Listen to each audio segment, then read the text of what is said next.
정치, 문화, CEO 스포츠, 각 분야의 굿피플, 핫피플, 갓피플을 모시고 인생 이야기를 들어보는 이야기를 담다 이담입니다. 독립운동가이자 민족 지도자였던 고하 송진우 선생의 손자, 윤석열 대통령의 스승이자 한국을 빛낸 세계적인 법학자입니다.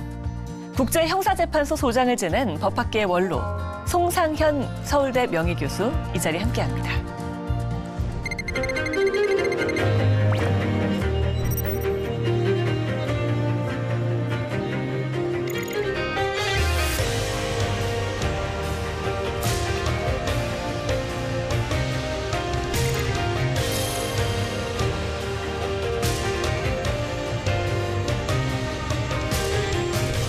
타입이라고 그럴까? 머리가 비상하군요. 그런 분들이에요.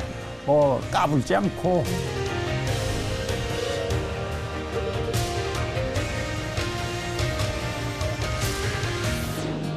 네, 안녕하세요. 네.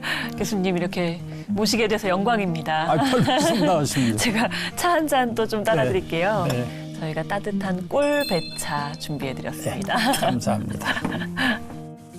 교수님 오늘 이 넥타이가 색깔이 멋지신데요. 네. 보니까 뭐라고 써 있는 것 같거든요. 좀 네. 특별한 넥타이인가요? 유로피안 유니언에서 만든 넥타이입니다. 네. 근데 6개월에 한 번씩 그 회원 국가가 의장직을 돌아가면서 오는데 예. 체코가 이 색을 좋아해서 네. 체코 정부가 만든 넥타이를 제가 국제형사재판소장 할 적에 선물로 하나 가져와서. 혹시 체코라고 이렇게 써 있거나 이런 게 좀 있나요? 뒤에 다 써 있습니다. 한번 보여주시면. 네. 뒤에 다 이렇게 써 EU 있습니다. 2009, 네. 체코. 그이들이 선물 하나 가져와서 네. 얻었죠, 뭐. 네. 법대 교수로 하시면서 제가 수식어를 하나 들었습니다. 일본 법 의존을 극복하고 네. 새로운 법 강의를 개척한 법대 교수라고 하는데 네. 그 당시에도 일본 법에 대한 의존도가 많이 높았나요? 네, 그 당시에는 메이지 천황이나 다이쇼 천황, 쇼와 천황의 연호를 쓰는 일본의 판례를 그냥 마치 그것이 우리 대법원이 생산한 판례처럼 인용을 하고 다 자기의 학설의 논거로 삼고 그렇게 했습니다. 네. 그게 조금도 이상하지가 않았습니다.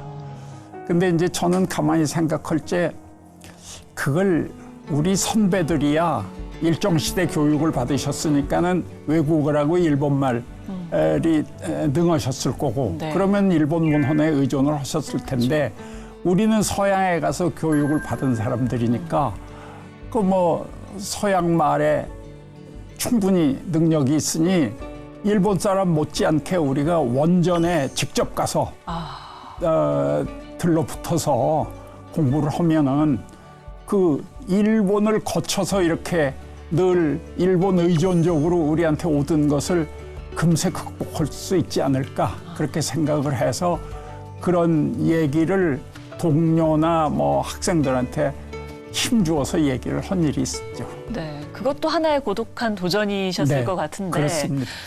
환갑이 넘은 나이에 또 한 번의 큰 고독한 도전을 하게 되시게 됩니다. 네. 국제형사재판소 네. 초대 재판관이 되신 건데 네. 그 당시에 이제 2002년에 생긴 거잖아요. 네. 형사재판소라는 게 국제적으로 이게 왜 생기게 된 거고 어떤 일을 하는지 아직도 궁금하신 분이 많을 것 같아요. 글쎄 이제 우리가 인류 사회에서 살아가는데 서로 오손도손 살아가는데 제일 중요한 값어치가 뭐냐 그러면 평화일 겁니다. 그렇죠. 근데 그 가장 평화를 위협하는 저해하는 범죄가 뭐겠냐 네. 그렇게 생각을 하면 첫째는 전쟁이고 그렇죠. 둘째는 이제 제노사이드라고 하는 집단 학살 그런 거고 이제 셋째는 침략 남의 나라를 침략하는 거고 네 번째는 그 인도에 반한 범죄라고 그래서 나머지 카테고리에 들어가는 각종 잔인한 범죄들 네. 이런 네 가지 범죄를 전문적으로 수사하고 재판해서 그 아주 엄하게 처벌을 함으로써 다시는 이러한 뭐 전쟁 범죄나 이런 것을 일으킬 꿈도 못 꾸게 하는 세계 법원이 하나 있어야 되겠다. 네. 그래서 한 50년 동안 인류들 석학들이 많이들 연구를 하신 결과 그게 2002년 7월 1일 날 문을 열었습니다. 네. 그 국제형사재판소의 초대 재판관이 되셨을 때 사실은 유창한 영어 실력 덕분에 그렇게 되셨다는 얘기도 있더라고요. 97년인가 8년에 우리가 IMF 네. 위기를 당해서 195억 불을 IMF의 그 지원을 받았거든요. 그래서 우리한테 요구하는 것이 파산법이나 회사 도산법이나 이런 거를 영미식이나 이런 데에 맞춰서 좀 유연하게 법을 전부 개편을 해라. 네. 근데 그걸 전공한 사람이 우리나라에 없거든요. 그래서 제가 위원장이 돼서 그거를 한 겨울방학을 완전히 그거에만 집중을 해서 네. 만들었습니다. 법을 다 만들어서 한 800명 모인 우리나라 대한민국의 채권자들한테 그거를 다 충분히 인식을 하게 이제 질의응답도 하고, 물론 제가 설명을 하고 그다음에 질의응답도 하고 한 여러 시간을 한 4시간 이상을 영어로 하신 거잖아요. 영어로 다 질의응답을 했죠. 네. 근데 이제 그거를 그 당시 UN 대사를 하던 우리나라 외교관이 아마 저 뒤에 어디 숨어서 봤던 모양이에요. 네네. 그래서 이제 나는 그분이 그런지도 몰랐는데 나중에 이제 저를 적극 추천을 하셨어요. 저는 지원도 안 했습니다. 네. 당시에는 또 워낙 특출나게 잘 하셨기 때문에 또 지원을 하시지도 않았는데도 이제 이렇게 추천이 됐던 것 같은데 국제형사재판소의 초대 재판관을 넘어서 소장까지 하게 되신 거잖아요. 네. 소장하셨을 때는 정말 살인적인 스케줄이었다라는 내용도 봤는데. 예. 소장은 예. 최종심, 그러니까 상고심의 재판장이기도 하고, 그러니까 사법관으로 재판관으로서 최고심, 상고심의 재판관이기도 하지만 그것은 사건이 있을 때만 그렇고 네. 없으면은 소장으로서 전 세계를 돌아다니고 뭐 온갖 사람을 다 만나고 무슨 뭐 어디 밀림에서 세력을 부식하고 있는 뭐 반란군의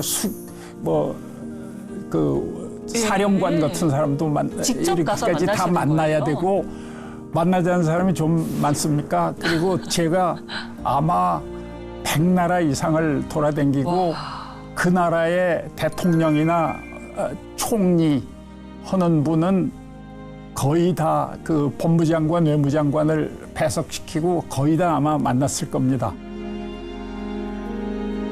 민항기를 타고 가면은 이런 아프리카 조그만 도시에 들어갈 수가 없거든요. 그러니까 유엔에 가서 비행기를 하나 빌리고 그리고 거기에 꼭 따라붙어서 헬리콥터를 하나 더 빌립니다.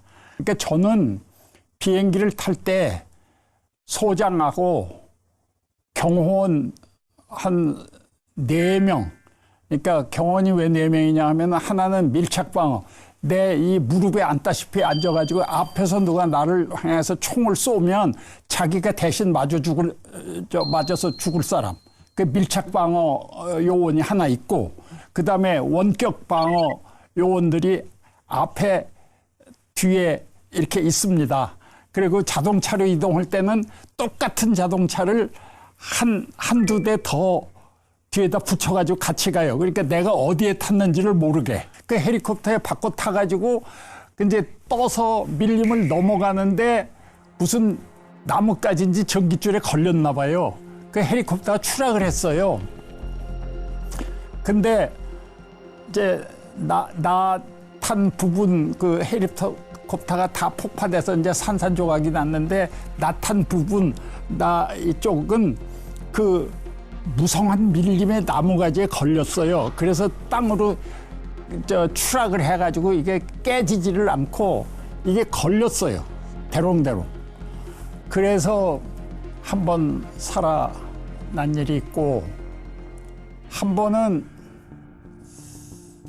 어떻게 하다가 그랬는지는 모르겠는데 밀림 속에, 깜깜한데 밀림 속에 우리 일행이 밀림 속에 이제 들어가 있어요. 근데 지척이 안 보이던데 사방에서 총을 쏘는 거예요. 근데 이게 총알이 앞에서도 오고 뒤에서도 오는데 그냥 우리가 또 예전에 이제 군대 훈련도 받았고 그렇기 때문에 딱 엎드려가지고 이제 가만히 있었더니 이제 다 우리가 죽은 줄 알고 이제 물러가더라고요. 그래서 한번 포위돼서 밀림 속에서 포위돼서 총격을 받은 일이 한 번 있고요. 이쯤에서 우리 교수님의 네. 좀 더 속마음 깊은 이야기를 한번 들어보기 위해서 담담담 토크라는 코너를 준비를 했습니다. 네, 네. 이게 이제 이 보석함 안에 들어있는데요. 뭐 진담이 나올 수도 있고요. 뭐 밀담이 나올 수도 있고요. 뒷담이 나올 수도 있습니다. 하나 뽑아서 종이가 나올 텐데요. 그 종이를 들어서 이제 카메라를 향해 보여주시면 저희가 그에 맞는 질문을 드리겠습니다. 보석 같은 이야기여서 보석함 안에 저희가 앞으로 한번 보여주시죠. 진담이 됐습니다. 네, 진담에 대한 질문은요. 국제형사재판소장에서 퇴임하실 무렵에 네덜란드 외교부 장관이 시민권 줄 테니까 귀화해라. 네, 우리 정부의 상임 외교고문으로 모시겠다 부탁을 했다고 하는데 솔직히 네, 이때 조금 그랬습니다. 갈등하셨습니까? 아니요. 저는 네. 그 전에도 60년대 미국 유학 가서 공부 마치고 이 일도 했을 때도 거기서도 뭐 영주권을 미국 영주권을 줄 테니까 주저앉으라는 소리도 했었고 네. 또 뭐 영국이나 독일에 또 프랑스에 네. 유학을 갔었을 때도 뭐 어느 나라에서는 또 뭐 여러 가지 제가 그 용도가 제한이 있어 보였나 보죠. 그러니까 그러셨을 것 같습니다. 네, 그 영주권을 줄 테니까는 뭐 앉으라고 하는 그 요청을 그 전에도 받은 일이 있습니다. 네.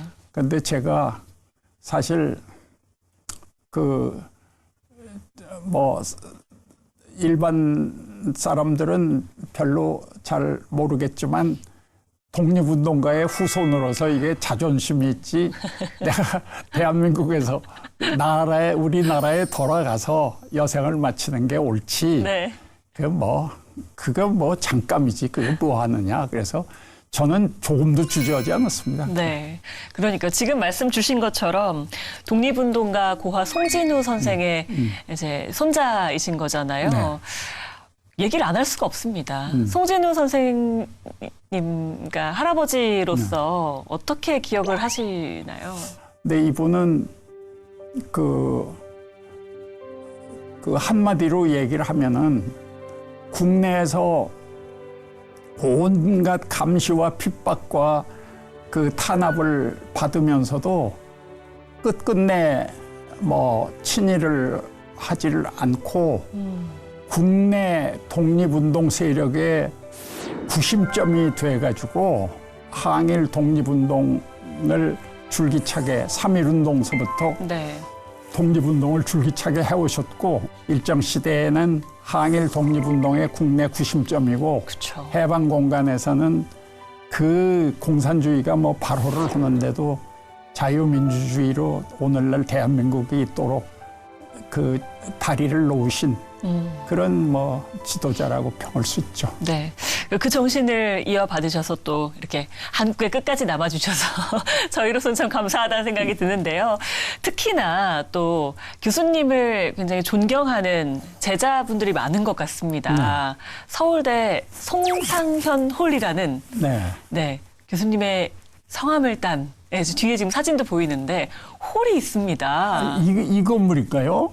네. 그 건물 안에 네. 홀. 방이 하나 있어요? 네. 방이 홀이. 법학강의동 이게 6층에 네, 있는 6층에. 거죠. 그러니까요. 네, 이 네. 건물 안에 15동 6층인데 네. 이 건물인지 어떤지 좀 눈에 선해. 하여간 어느 15동이라는 건물의 6층에 6층에 그 있는 방이 거죠. 있습니다. 네. 어떠셨어요? 그게 딱 생겼을 때. 그때 제가 소장을 할 때 갑자기 들어오라고 그러더니 그걸 네. 한다고 그래서 상당히 저는 참 감동을 했고 또 그때 국제사법재판소 소장이 굉장히 부러워하면서 저를 그 내외분이 저를 따라서 한국에 같이 들어오셔가지고 네. 그 여러 가지 도움을 많이 주셨어요. 예. 그래서 그 학교 당국에 참 그리고 우리 제자들이나 또 동료 선생님들한테 참 뭐라고 감사의 말씀을 드릴 수가 없죠. 그 제자들이 굉장히 존경하는 교수님이다. 저도 전해 들은 바로는 굉장히 따뜻한 교수님이다라는 얘기도 많이 들었는데 그만큼 또 제자들을 많이 생각하시는 것 같더라고요. 제가 책에서 봤을 때는 또 애제자라고 소개한 사람이 윤석열 대통령입니다. 처음부터 좀 남다른 제자였나요? 그 학부에서 네. 학부에 있을 때는 윤석열 학생을 잘 몰랐죠. 네, 워낙 많으니까요. 예. 그런데 이제 이 대학원으로 진학을 해가지고 석사 논문을 썼는데 그때 절더러 지도 교수를 해달라고 그래서 오. 그때부터 이제 개인적으로 네. 알게 됐습니다. 그 굉장히 이제 당당하고 둘째는 좀 책을 많이 읽고 인문사회학적인 책을 많이 읽어요. 네. 보통 고등고시 준비를 국가시험 준비를 하니까 사람들이 그냥 공부만 하죠.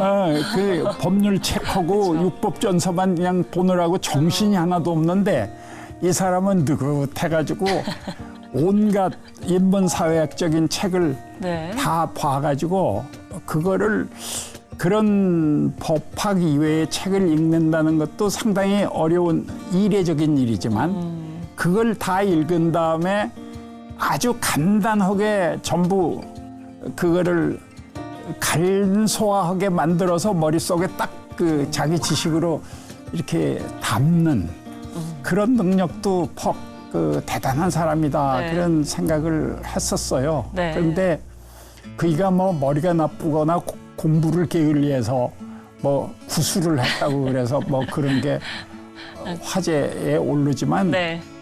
전혀 그런 게 아니고 네. 원체 세상사에 관심이 많아요. 네. 운동도 잘할 뿐만 아니라 세상사 뭐 5만 가지 세상사에 관심이 많아가지고 그걸 궁금하면은 참지를 못하고 또 책을 사다가 다 보고 누구한테 물어보고 다 해가지고 자기 동료나 무슨 후배들을 주르륵 끌고 이제 동네 뭐 그 당시에 카바이트로 발효한 막걸리에다가 네. 석회석이 절반쯤 들어간 두부, 네. 그 두부찌개 네. 그거 하나 놓고 그 카바이트로 발효한 막걸리 찌그러진 양재기로 하나씩 퍼주면서 네. 그 토론하고 좌장을 꽉 그 좌중을 그 움켜쥐면서 네. 그 자기가 뭐 끝도 없이 얘기를 하는 그러니까 굉장히 아는 것도 많고 네. 그래요. 그래서 확실히 기억에 남는 제자셨을 것 같은데 네. 또 하나의 한 명의 제자가 있잖아요. 한동훈 그 전 사람도 그 제자죠. 위원장도 네. 그 주례도 봐주셨다고 하던데 좀 남다른 인연이신가 봐요. 주례는 뭐 주례 하는 거야 뭐 법과대학 교수하고 있으면 주례 해달라는 사람 근데 아무나에게 부탁하는 건 그래도 아니죠. 뭐 수도 없이 많이 했습니다. 네. 한 군의 경우는 굉장히 그 키도 조그맣고 그런데 굉장히 그 일종의 그 천재 같은 타입이라고 그럴까? 네. 그 부인도 그렇고 네네. 부인이 1년 밑에 이제 네. 법대 여기인데 좀 천재 타입이라고 그럴까? 머리가 좀 비상하군요. 그런 분들이에요. 네. 그러면서도 그렇게 뭐 나대거나 뭐 까불지 않고 참 괜찮았습니다. 네, 그러셨군요. 그러니까 저희가 뭐 이런 얘기들을 하고 있는 가운데 또 한 번의 담담담 코너 시간이 네. 돌아왔습니다. 또 하나 뽑아주시면 저희가 또 그거에 관련한 질문을 또 드리겠습니다. 한번 앞쪽을 보여주시면 밀담입니다. 자, 밀담. 지금 딱 맞는 질문입니다. 네. 지금 저희가 정치권에 있는 분들 이야기를 했잖아요. 네. 나에게도 정치권 러브콜이 많았다. 저한테는 네. 한 10번 정도 많았죠. 있었을 겁니다. 그러니까 뭐 정치계에서 저를 뭐 저한테 와서 뭘 부탁한 것이라기보다는 당대에 이제 권력을 쥔 분이 뭐 자기 정부에 들어와서 무슨 장관을 해라 뭐 총리. 뭐 총리를 해라 무슨 청와대 수석을 수석, 해라 네. 뭐 또 무슨 대법관을 해라 무슨 헌법재판소 재판관을 해라 뭐 그런 등등등등 해가지고 한 10번 정도 접촉이 있었습니다. 왜 안 하셨나요?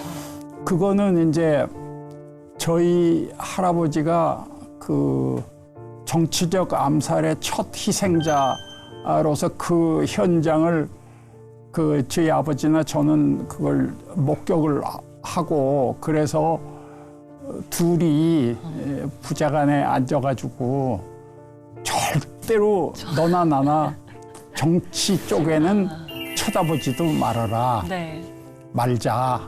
그래서 그럽시다 하고 부자간에 아주 금성맹약을 해가지고 저는 아버지도 장면 총리가 담임 선생님이고 그래서 네네. 그 장면 정부가 설 때 무슨 장관을 제안을 장면 받으셨어요. 총리가 제안을 하셨는데 네. 뭐 딱 잘라서 하시고. 거절하시고 네.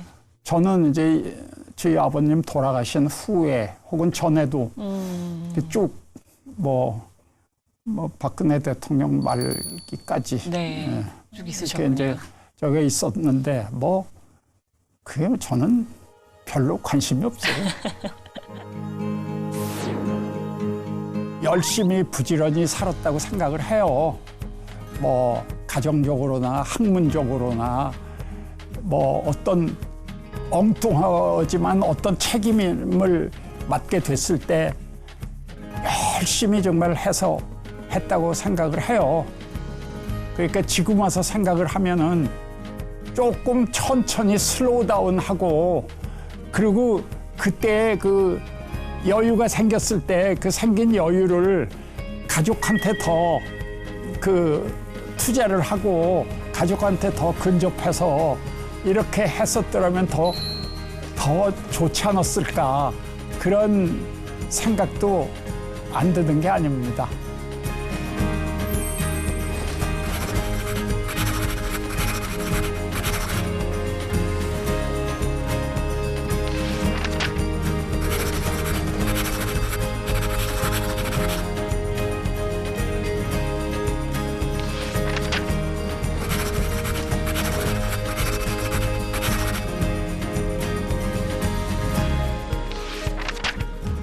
네, 아유, 좋은 말씀 해주셔서 감사합니다. 오늘 대한민국의 법조계의 큰 어른 송상현 서울대 명예교수와 함께 이야기 나눠봤습니다. 오늘 말씀 감사합니다. 네.